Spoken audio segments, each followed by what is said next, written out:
Hello and welcome to Flick Judge with Matthew 3.14 on the M.A.C network. This show where I review movies and tell you whether they are good, bad, watchable or unwatchable.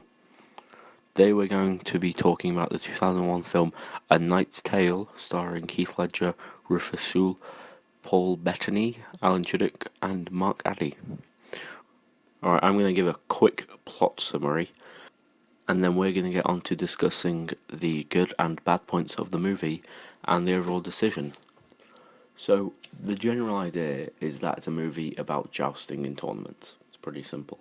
So these couple of squires, William Thatcher, Roland and Watt, played by Ledger, Tudyk and Addy, and they have a master, Sir Ector, and he dies. So, boom, die.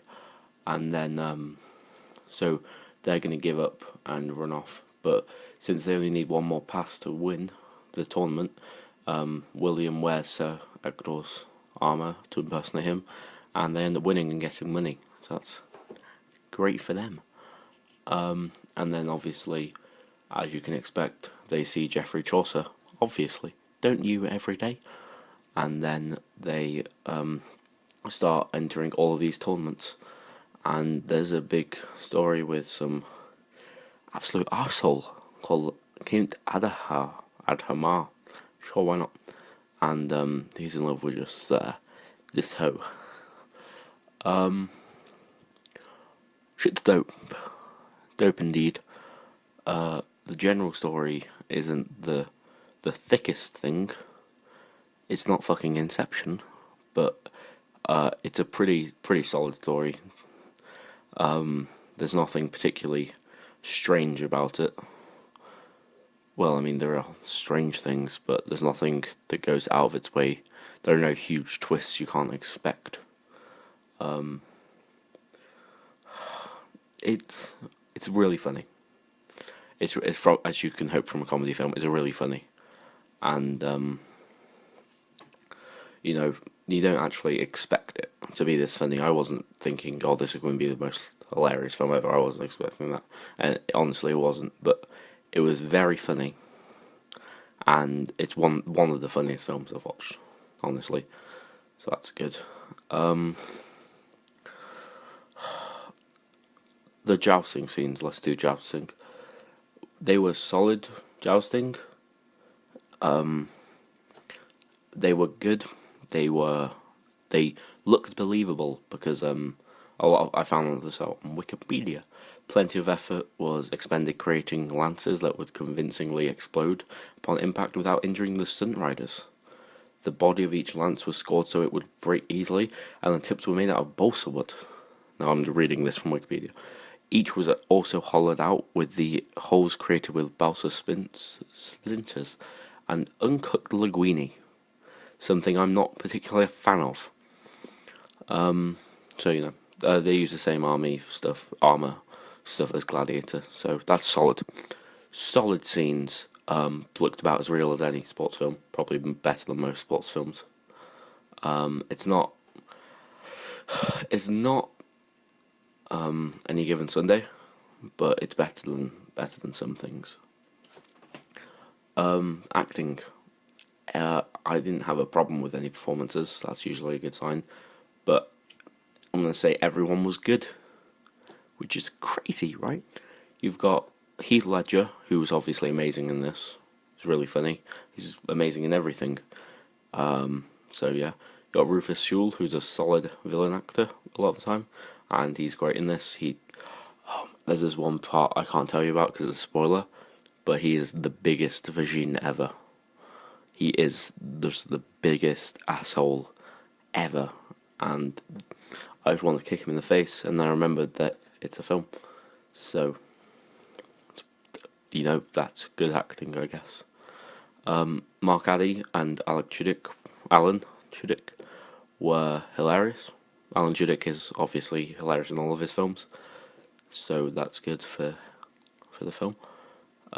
He's just, I'd say they're kind of the comic relief, but it's a comedy film, so it's not really the relief, it's just the comedy. And then Paul Bettany is probably the best character in the film. I just slammed the table. He's constantly funny. He is kind of what I like to imagine the Middle Ages people were like, in fact. So I enjoyed when they made the references to the Canterbury Tales, and I thought that was great. Laura Fraser, I'm just going to name a couple. Laura Fraser, James Purefoy, I think his name is, Shannon Sossamon, all great. This is kind of a spoiler, but it's obvious that it's gonna happen, so I don't really mind telling you. There is a bit where William meets his dad again. Meets his dad. And I was crying like my boyfriend had sucked my dad's dick. It was amazing. It was the most emotional thing I've ever had in my life. Like, there have been some things in my life that I feel like could have made me cry. They didn't. This did. It was beyond the realms of emotion. Anyway, so all around good acting. Actually, no. It looked great.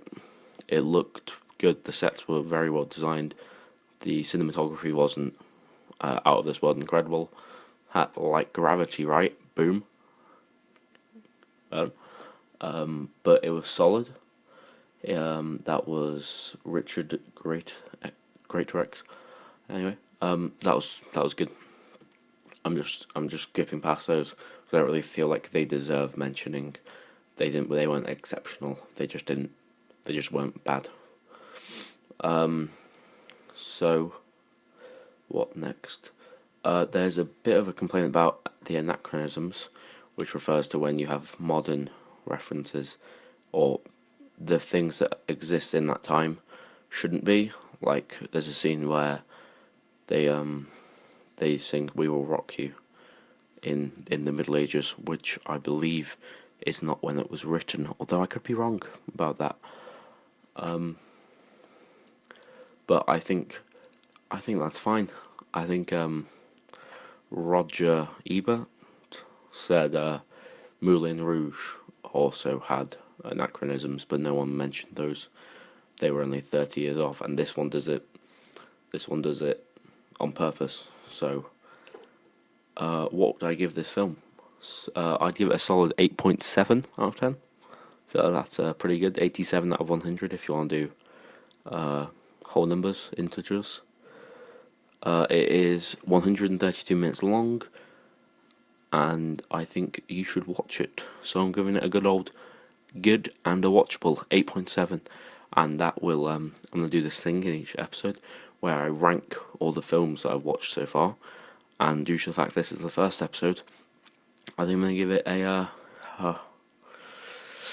it's a pretty hard one, but I think I'm gonna give it the one spot. So I hope you enjoyed the episode. I hope you watch the next one as well. And goodbye and have a great tomorrow.